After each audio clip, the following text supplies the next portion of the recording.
Okay,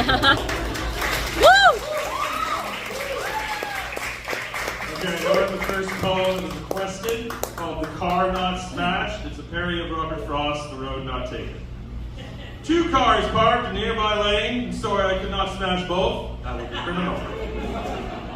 Long I stood and looked down as far as I could to see where it bent in the road, then took the other, it was worse for wear, having perhaps the better claim, because it was worse for wear. Though, under close inspection, they were pretty ugly cars, and both needed to be smashed. No back could get attacked, so I kept the first for another day, but as I smashed my back, this driver got in my way, and soon I was running away. I doubt I'll ever come back. I shall be telling this with a sigh. Both cars aged and aging hence. Two cars sitting by the park side. I smashed the one with the driver inside, and that destroyed my intelligence.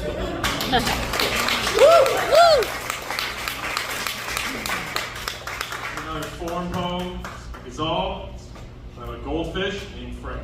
I bought a goldfish one day. I taught him to write and play. I gave him food in a tank, and I named him Frank. Now Frank, he was a great little fish, covered in orange, with his tail whitish. I cleaned him once a week, once when the weather was bleak. But then on Friday at 10 o'clock, I decided to take him for a walk. I know fish don't have feet, but the air tasted so sweet. I knew if he tried to be able to move, even if his fins would disapprove. He did wonderfully, skipping through the park, moving as fast as a shark. But when I took him home, he lay there like a stone. I soon placed him in his tank, hoping soon he would awake. I bought a goldfish one day. I taught him to write and play. I gave him food in a tank, and I named him Frank. I saw him belly up in the tank. To high heavens he sank.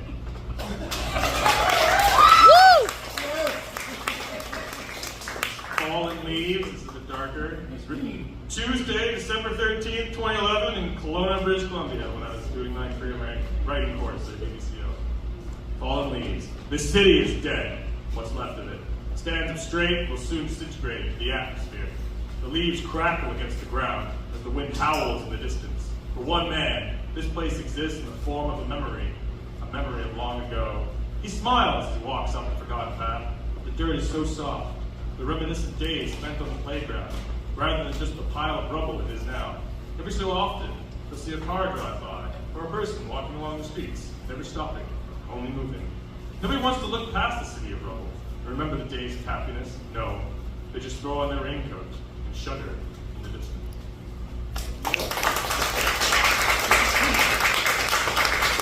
Another requested poem is called Laughing in the Face of Death.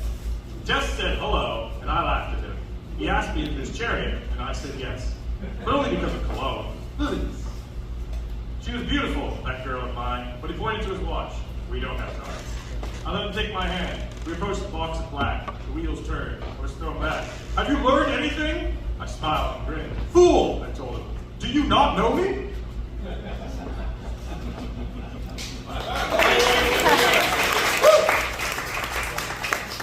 So this poem is called LSD, and every time I read this poem, I have a new acronym for it. So the previous acronyms were life-size delusions and life-size dreams. It's now lucid in the stream of dandelions.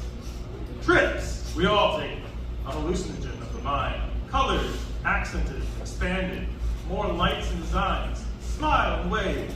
Your world's brighter on the other side.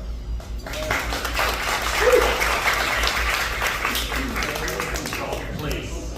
There's a place where you can go, a place that only certain people know, where you can live free, die happy, smoke cigarettes, and never feel side effects, fell off the tallest building, mount fracture a bone, feel death's hand, take you to the unknown, a place where evil can't exist. When it sets foot, it evaporates into mist.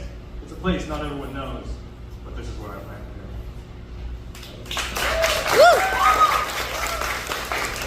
And there it is all, on the edge. If they ask me, I say I'm on the edge. If they tell me, I'll be living on the edge. When they try to comfort me, they'll see on the edge that on this ledge, I'm slippery on the edge. But when I'm on the edge, they see on the edge. The person that lives in the sea on the edge. So please, stop questioning the bees on the edge, for the bees can't see on the edge. So when you're about to be free on the edge, remember Andy, sitting on the ledge, on the edge.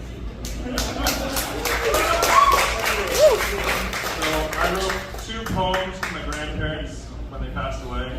This one is called The Star. It's dedicated to my Yaya, which means grandmother in Greek. She passed away in 2002. Yaya, to him, you're a shining star, and you can always believe the beauty of what you are. He built you a house with his own hands, you know, the house filled with all the beauty that you sowed. The memories you left will always be in our hearts. In spirit, you are here, but the body drifts apart. Though you may be gone, your spirit lives on, carries us through the easy and the hard ones to overcome. And every challenge that is placed within our way, we know someday we'll be okay. This one is called Drift. It's dedicated to my papu, which is grandfather in Greek, and he passed away in 2006. I see you, papu, lying in your bed, eyes shut, comfortable, as the pillow rests your head. The sadness is gone, and peace is finally here. Soon you will be with the one you love so dear. We all watch with tearful hearts, but we know why we cry. We loved you so very much, and we hate to say goodbye. We watch as God's hand lifts you to the sky, through the passing light, the oblivion of time. As you sail, he whispers directly in your ear, on the other side, a fighter's standing there.